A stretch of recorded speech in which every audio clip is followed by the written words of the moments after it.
Hi friends, ಎಲ್ರಿಗೂ ಹೊಸ ವಿಡಿಯೋಗೆ ಸ್ವಾಗತ. ನಿನ್ನೆ ನಡೆದ ಇಂಡಿಯಾ ವರ್ಸಸ್ ಪಾಕಿಸ್ತಾನ ಮ್ಯಾಚಲ್ಲಿ ನಮ್ಮ ಟೀಮ್ ಇಂಡಿಯಾ ಒಂದು ಭರ್ಜರಿ ಗೆಲುವನ್ನೇ ಸಾಧಿಸಿತು. ಹಾಗೆ ಗೆದ್ದ ನಂತರ ನಮ್ಮ ಕ್ರಿಕೆಟ್ ದಿಗ್ಗಜ ಹಾಗೂ ಕ್ರಿಕೆಟ್ ದೇವರಾಗಿರ್ತಕ್ಕಂಥ ಸಚಿನ್ ತೆಂಡೂಲ್ಕರ್ ಅವರು ಪ್ರೆಸ್ ಕಾನ್ಫರೆನ್ಸಲ್ಲಿ ಏನೆಲ್ಲ ಹೇಳಿದರು ಸಂಪೂರ್ಣ ಮಾಹಿತಿ ತಿಳ್ಕೊಂಡು ಬರೋಣ.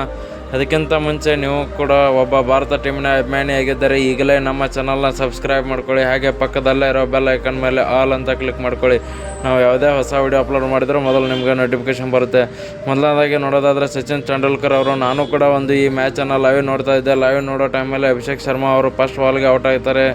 ಏನಪ್ಪ ಅಭಿಷೇಕ್ ಶರ್ಮಾ ಅವರಿಂದ ಒಂದು 50 ರನ್ ಆದರೂ ಹೊಡಿತಾರೆ ಅಂತ ಒಂದು ಎಕ್ಸ್ಪೆಕ್ಟೇಷನ್ ಇಟ್ಕೊಂಡಿದ್ದೆ. ಬಟ್ ನನಗೆ ಅಲ್ಲಿ ಶಾಕ್ ಆಯಿತು ಅಂತ ಹೇಳಿದ್ದಾರೆ. ಆಮೇಲೆ ಇಶಾನ್ ಕಿಶನ್ ಅವರು ಚೆನ್ನಾಗಿ ಆಡಿದರು. ಹಾಗೆ ಉಳಿದವರು ಯಾರೂ ಕೂಡ ಅಷ್ಟೊಂದು ಅಗ್ರೆಸಿವ್ ಆಗಿ ಆಡಲಿಲ್ಲ. 10-20 ರನ್ಸ್ ಇದೇ ಥರ ಆಡಿದರು.